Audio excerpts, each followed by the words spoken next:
नमस्कार।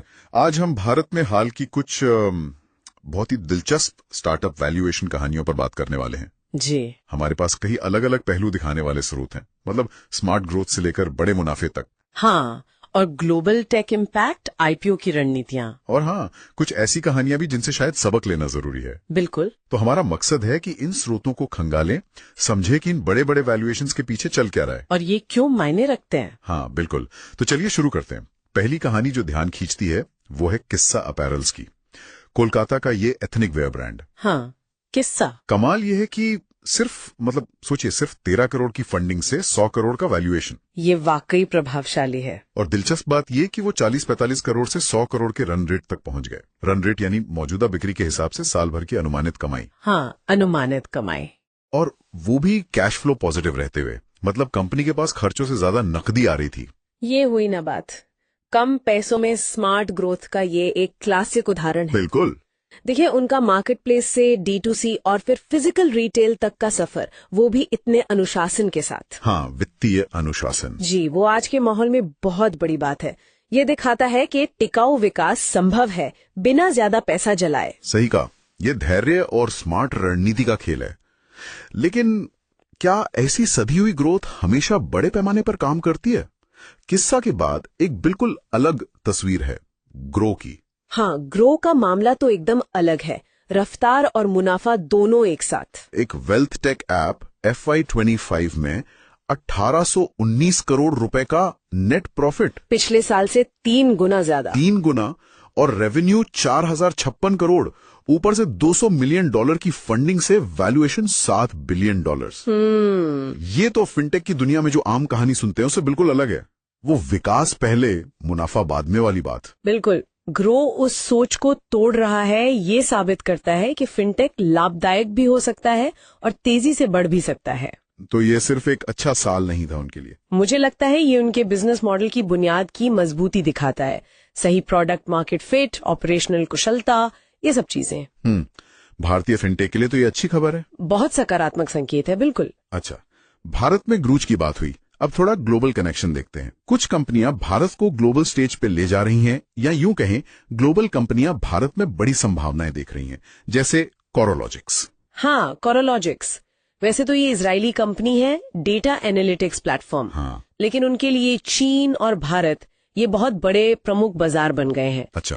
और हालिया फंडिंग राउंड में उनका वैल्यूएशन लगभग दुगना हो गया, $1 बिलियन से ज्यादा। तो ये AI संचालित ग्रोथ है। बिल्कुल, ये क्लासिक AI ड्रिवन ग्रोथ कहानी है। और ये दिखाता है कि भारत में एंटरप्राइज ग्रेड टेक्नोलॉजी की मांग कितनी तेजी से बढ़ रही है। मतलब जटिल तकनीकी समाधानों की जरूरत बढ़ रही है यहाँ। निश्चित रूप से। कंपनियां अपनी एफिशिएंसी बढ़ाने के लिए AI, डेटा एनालिटिक्स जैसे उन्नत साधनों को अपना रही हैं। तो कोरोलॉजिक्स का जो वैल्यूएशन बढ़ा है, वो सीधे तौर पर भारत जैसे बड़े बाजार में उनकी सफलता से जुड़ा है। समझ गया।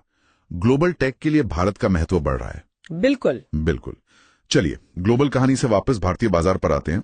एक और बड़ी हलचल है मीशो की IPO तैयारी। जी हाँ, Meesho social e commerce platform. वो 7-10 बिलियन के वैल्यूएशन पर भारत आधारित IPO लाने की तैयारी में है, और इसके लिए पब्लिक कंपनी भी बन गए हैं। यहाँ रणनीति देखने लायक है। कैसे? देखिए, कंपनी का कानूनी पता, मतलब डोमिसाइल, भारत में लाना, फिर बोनस शेयर जारी करना, ये सब कदम भारतीय निवेशकों को लुभाने के लिए। अच्छा, मतलब लोकल निवेशकों पर फोकस। हाँ, ये दिखाता है कि कंपनियां अब घरेलू पूंजी बाजार को गंभीरता से ले रही हैं।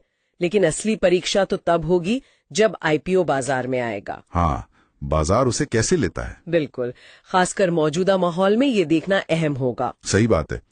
उम्मीदें तो हैं, पर जोखिम भी है। और जोखिम की बात करें तो बायजूस की कहानी को अनदेखा नहीं कर सकते। हाँ, बायजूस, वो तो एक चेतावनी है। एक समय $22 बिलियन की विशाल कंपनी, और आज मुश्किलों में घिरी है, दिवालिया होने की कगार पर। पतन बहुत तेज और नाटकीय रहा है। और वो जो संपत्तियां उन्होंने खरीदी थी, टिंकर, एपिक। हाँ, करोड़ों डॉलर में खरीदी थी।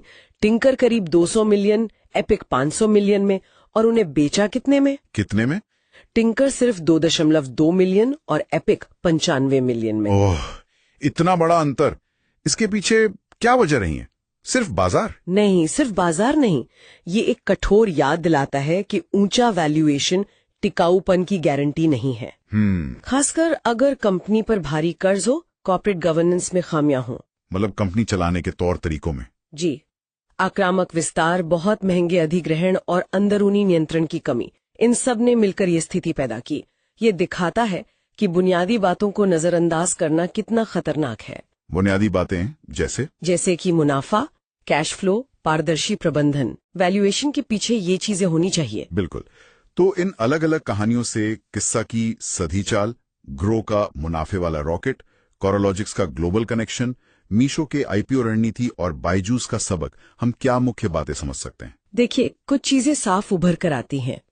पहला, स्मार्ट और टिकाऊ विकास कितना जरूरी है, जैसा किस्सा ने दिखाया। हाँ। दूसरा, फिनटेक में भी मुनाफा कमाया जा सकता है, ग्रो इसका सबूत है। सही। तीसरा, भारत ग्लोबल टेक कंपनियों के लिए बहुत अहम बाजार है, कोरोलॉजिक्स। हाँ। चौथा, आईपीओ एक रणनीति है, लेकिन बाजार की हकीकत उसे परखती है, मीशो। और पांचवा, वैल्यूएशन का नशा बहुत जोखिम भरा हो सकता है अगर बुनियादी बातों पर ध्यान न दिया जाए, जैसा बायजूस के मामले में हुआ।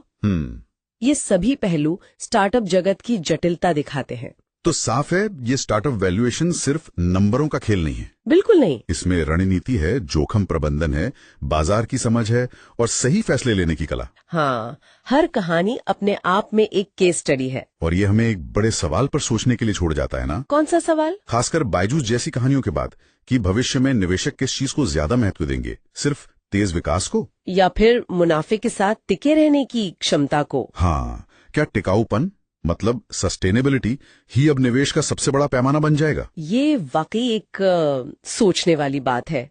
इस पर विचार करना जरूरी है।